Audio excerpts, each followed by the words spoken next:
Welcome everybody. In our previous lecture, we had a detailed discussion on mechanism involved in oxidation due to oxygen. We have elaborately discussed and seen that when an oxide layer is formed on a metallic structure, automatically rate of corrosion will be reduced initially to some extent because the oxide layer will play the role of a barrier and it will protect the metallic structure from incoming attack. And therefore, we can say once an oxide layer is developed on a metallic structure, after that whether corrosion will be stopped or rate of corrosion will be increased will be decided by the nature of oxide layer already formed with the metallic structure. As all of you know that if we talk about organic chemistry, it is the formula, structural formula of benzene.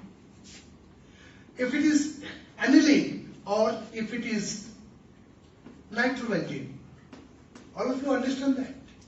Once a nitro group is introduced in the benzene ring, second incoming group, whether it will be permitted to come and if it is permitted, where it will come will be decided by the first group. As you know that nitro group will permit it to come at beta position.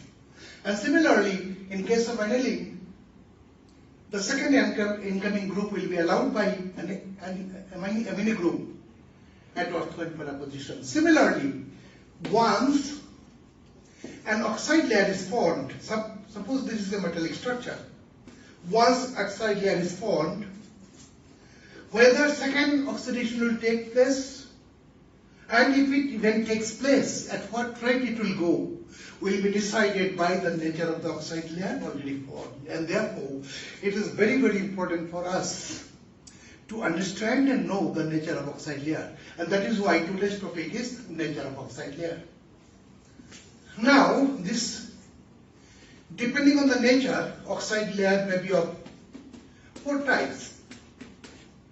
Number 1 is stable. Number 2 is unstable. Number 3 is volatile. And number 4 is porous. All 4 we will discuss in detail one by one. And let us start with the first one. If the oxide layer is stable, what does it mean? To discuss this, we have to have some example. Apparently, you may feel examples are very, very simple, but it is very relevant to the main topic. Let us start with, if the oxide layer is stable, what does it mean?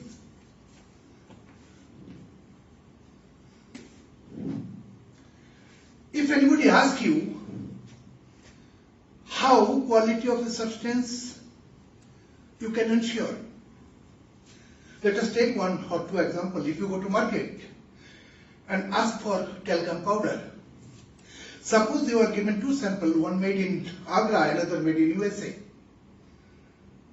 I am not against India. For the sake of discussion, I am telling that. So definitely, our generation will go for made in India, made in USA.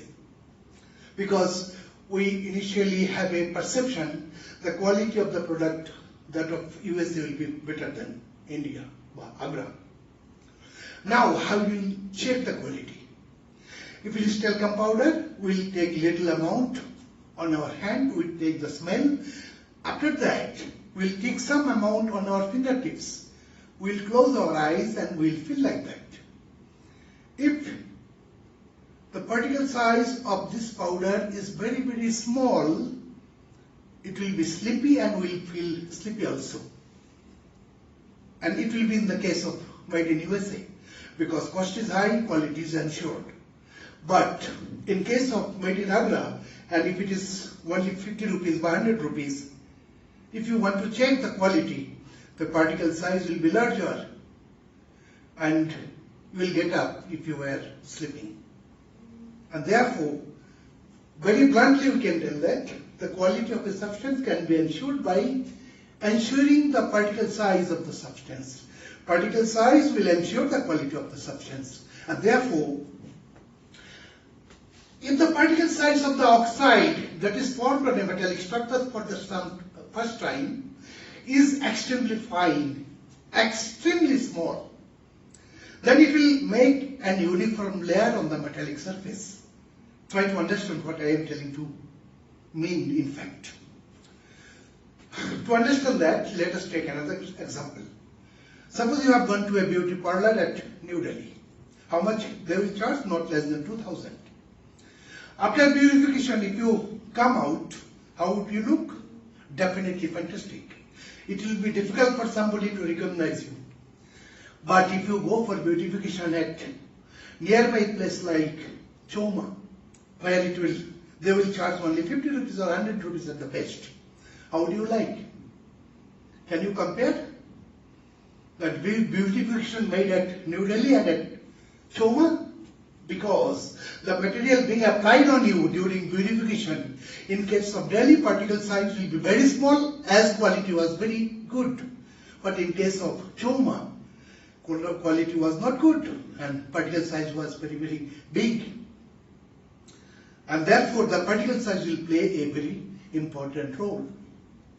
If the particle size is very small, the kind of layer you will be receiving on your face will be uniform. No part of your body will become visible. But if we talk about Choma, particle size being was very large, there will be gap in between, and therefore there will be no comparison as such between the beautification made at Choma and that of New Delhi. And similarly, in case of stable oxide, if the particle size is very small, it is going to make a uniform layer on the metallic surface, as a result of which number of holes and pores on the metal surface will be almost negligible. As a result of which rate of corrosion will go down and ultimately it will be stopped. Most common example we can take, for actually taking foodstuff outside your room, outside your home, whenever you go to visit some places. Your mother, what does she do? She will prepare food and give all those foodstuff in a aluminum foil. Can you tell me what is the purpose behind that? Because this is of aluminum, it reacts with oxygen to produce Al2O3. Particle size of Al2O3, alumina, is very small, and therefore, if it is aluminum foil, the layer it is going to form will be uniform, because particle size of alumina is very, very small. As a result of which, number of holes and pores will be minimum, and automatically rate of corrosion will go down. What does it mean? If the oxide layer is stable, it means particle size of the oxide is very small. It is going to make a uniform layer. Number of holes and pores will become less. Rate of corrosion will go down, and ultimately it will be stopped. What will be the common example? Common example will be the layer of alumina, Al2O3, on aluminium sheet. Am I clear to everybody? This is very, very important, and being you are in MSc final year, you should know the technical aspect of this methodology also. I am going in detail about that, and today we will be discussing on this topic only, and in the next lecture we will be talking about 3 more types of oxide layer.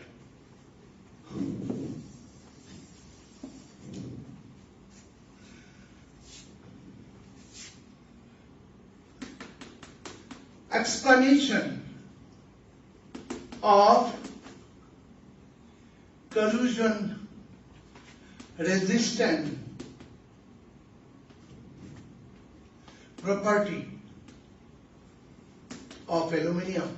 How does it actually protect itself from corrosion? We'll be talking about that, as I have told you right now.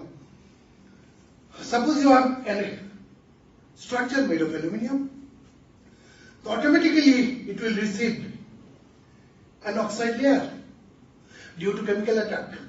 That means aluminium will be attacked by natural oxygen to produce Al2O3. This is the natural oxide layer. This is the layer of alumina. But if you carefully analyze, you will see that this oxide layer is made of two layers. That is internal layers, which is basically amorphous and adjacent to the metal itself. And there is another layer that is known as external layer, whose structure changes in contact with water, which is actually a function of temperature. I want to mean, if the temperature is up to 70 degrees centigrade, your Al2O3 will react with water to produce barite, and formula of this is Al2O3, 3 molecules of water. I repeat, if temperature is up to 70 degrees centigrade, your alumina will react with water to produce this thing up to 70 degrees centigrade. And if the temperature is greater than 70 degrees centigrade, then what will be produced? Boehmite, B-O-E-H-M-I-T-E. And the formula of this is Al2O3 and 1 molecule of water. Is it clear? I repeat, whenever aluminum comes in contact with water, if the temperature is up to 70 degrees centigrade, this compound will be produced, barite. And if the temperature is beyond 70, more than 70, this compound Al2O3, 1 molecule of water will be formed. In fact, the thickness of this layer, that is Al2O3, 1 molecule of water, can be micron, and it is protective in nature. Now, I have just told you, if this is the metallic structure, if this is your aluminum layer, this is your actually internal layer, and this is your external layer. This external layer is also known as barrier layer. Whatever change that will take place on the external layer only. And actually collision rate of aluminium in water will depend on kinetics of 3 reactions. There will be 3 kinds of reaction when water comes in contact with aluminium. What are they? I am writing one by one. Number 1 is dissolution rate of external layer. Number 2 will be conversion of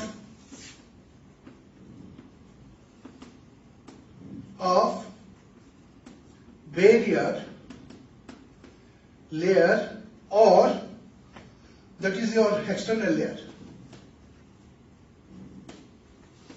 layer into Al2O3, 3 molecule of water, or Al2O3, 1 molecule of water.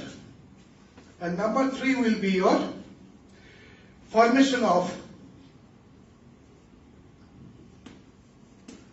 external layer